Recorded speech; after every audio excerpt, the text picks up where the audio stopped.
Hello students. आज हम कक्षा 12वीं की इन्फॉर्मेटिक प्रैक्टिसेस सब्जेक्ट की क्लास का अध्ययन करेंगे। इन्फॉर्मेटिक प्रैक्टिसेस क्लास 12th के लिए आज हम चैप्टर नंबर 1 का पार्ट 1 लेंगे। आज पहली क्लास है, इसलिए हम लोग एक टॉपिक को लेके डिस्कस करेंगे।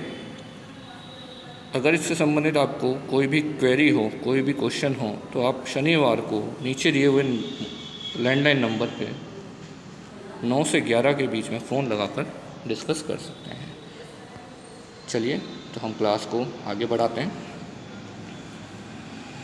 सबसे पहले, क्योंकि पहला चैप्टर है, 12th क्लास का बोर्ड का एग्ज़ामिनेशन होगा, तो अभी 2019-20 के अनुसार, चूँकि दूसरा तो 2020-21 चल रहा है, तो 2019-20 के अनुसार जो ब्लूप्रिंट था वो मैं आपके सामने रखा है मैंने।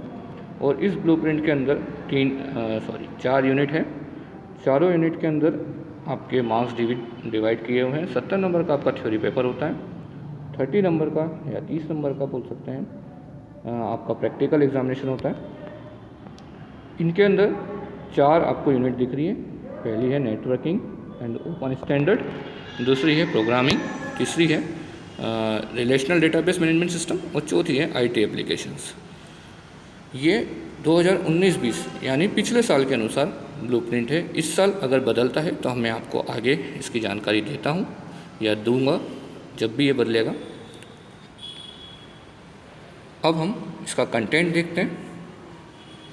जो आपका यूनिट नंबर 1 है, नेटवर्किंग एंड ओपन स्टैंडर्ड, इसमें 6 चैप्टर हैं। सेकेंड यूनिट प्रोग्रामिंग, इसके अंदर आपके 15 चैप्टर 7 से लेकर 15 चैप्टर है।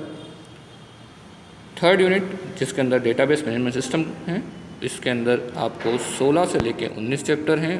और फोर्थ यूनिट आईटी एप्लीकेशन, जो 20 और 21 नंबर का चैप्टर है। इनमें आपको कुछ चीज़ें ऐसी मिलेगी जो आप लास्ट ईयर 11th क्लास में पढ़ के आ चुके हैं। आज हम यूनिट 1 के अंदर जो पहला चैप्टर है कंप्यूटर नेटवर्किंग, उसके बारे में अध्ययन करेंगे। तो इकाई 1 यूनिट 1 नेटवर्किंग और ओपन स्टैंडर्ड, जिसका अंदर अध्याय नंबर 1 कंप्यूटर नेटवर्किंग।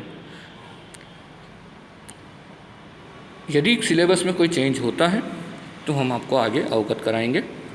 अभी लास्ट ईयर के सिलेबस के अकॉर्डिंग हम आपकी क्लास चालू कर रहे हैं।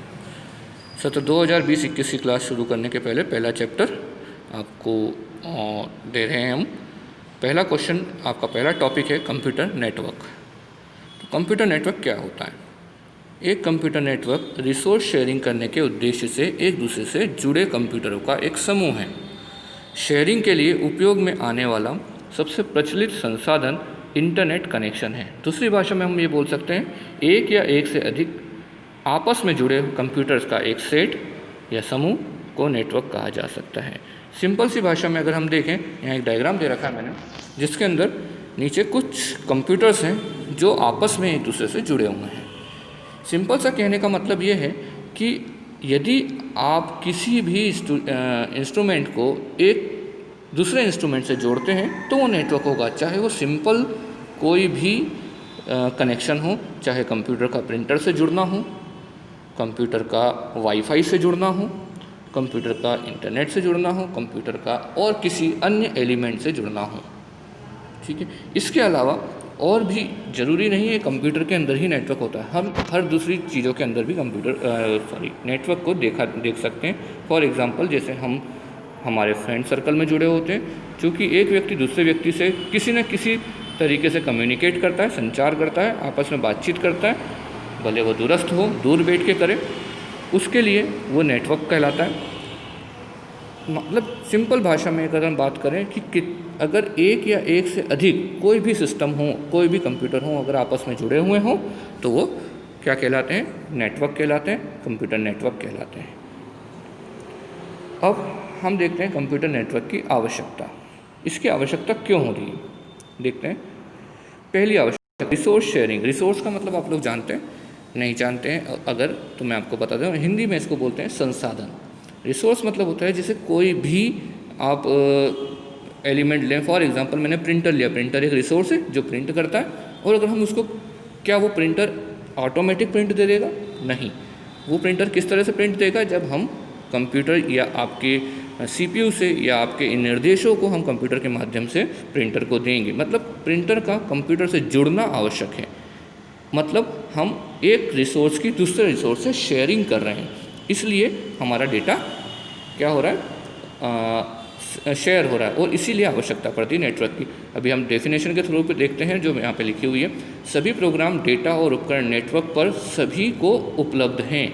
मतलब कोई सा भी प्रोग्राम हो, कोई सा भी डेटा हो या कोई सा भी उपकरण हो, सभी के लिए नेटवर्क उपलब्ध होता है, भले ही रिसोर्स और यूज़र भौतिक रूप से कहीं भी हो। भौतिक रूप से मतलब वर्तमान में वो चीज़ कहीं पर भी हो। फॉर एग्जांपल हम वाईफाई से जुड़ते हैं, या हम बात करें कि आज मैं कहीं दूसरी जगह स्थान पर बैठा हूँ, आप कहीं दूसरे स्थान पर बैठे हैं, तो हम लोग किसी न किसी तरीके से कम्युनिकेट कर रहे हैं, हम रिसोर्सेज की शेयरिंग कर रहे हैं, ठीक है, और कर सकते हैं। फॉर दूसरा एग्जांपल देखते हैं हम।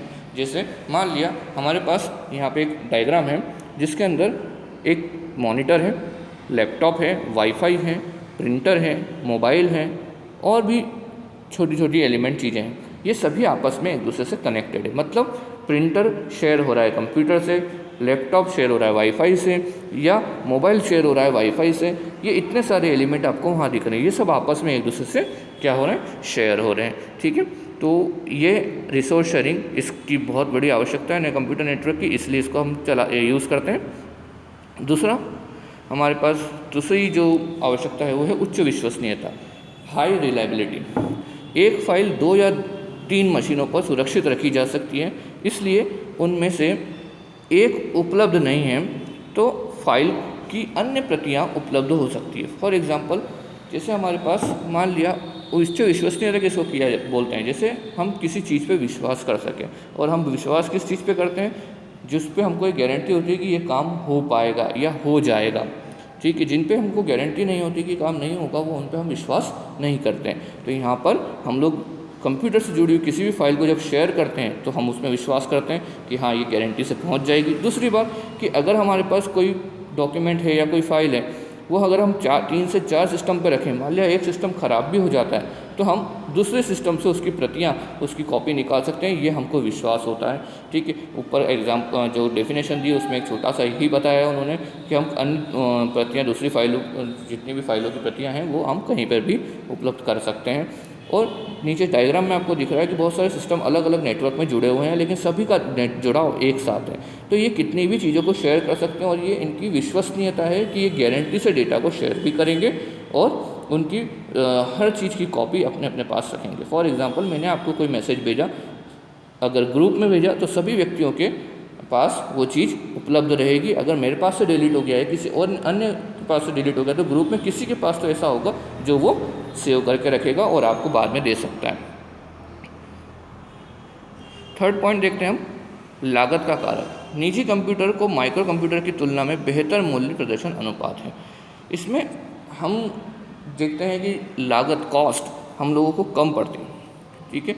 फॉर एग्जांपल, जैसे हम लोग कोई भी डेटा, आज मैं आप प्रिंट निकाल के कोई चीज़ आपको देने आऊँगा तो मुझे पेट्रोल भी जल रहा है, मैं प्रिंट का पैसा भी लग रहा है, सब चीज़ें लग रही, या उसी की जगह पे मैं आपको ईमेल कर दूं, व्हाट्सअप कर दूं, या कोई भी चीज़ इस तरह से कर दूं जिसमें मुझे क्या नहीं लग रहा है? पैसा नहीं लग रहा है, तो हमारा लागत भी इसमें कम आती है। और चौथा लास्ट पॉइंट जिसको बोलते हैं संचार माध्यम, कम्युनिकेशन मीडिया। संचार मतलब आप समझते हैं कम्युनिकेशन, मतलब आपसी बातचीत। एक फाइल या जहाँ नेटवर्क पर अपडेट या मॉडिफाई की गई है, उसे तुरंत अन्य यूज़र द्वारा नेटवर्क पर देखी जा सकती है। मान लें हम कोई मोबाइल शेयर कर रहे हैं तो हमारा कम्युनिकेशन स्किल बढ़ गया है इस नेटवर्क के ऊपर। किस चीज़ का? जिससे हम डेटा को आदान प्रदान कर रहे हैं दूर बैठे हुए। अगर कोई व्यक्ति दूसरे एरिया में, दूसरे शहर में, तो हम उससे डायरेक्टली बातचीत कर रहे हैं। नीचे एक डायग्राम देख रहे हैं, दो व्यक्तियों की मानसिक मतलब माइंड का चित्र दिया हुआ है, जिनमें से वो अपना बातों को आदान प्रदान कर रहे हैं।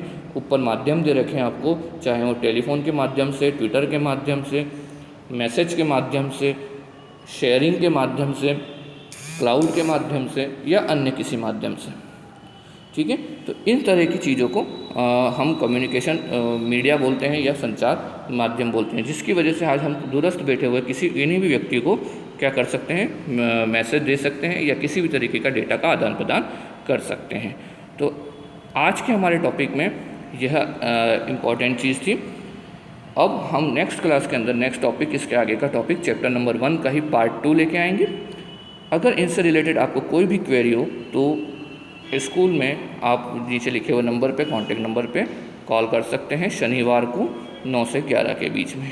अगला वीडियो हम आपको जल्द ही भेजेंगे और ये जो वीडियो भेजा है इसका PDF मतलब नोट्स मैं इसी वीडियो के साथ में आपको भेज रहा हूँ, जो आप अपनी नोट कॉपी में नोट करें, आपकी सब्जेक्ट कॉपी में नोट करें। कॉपी किताबों की लिस्ट हमने आपको पहले ही भेज दी है।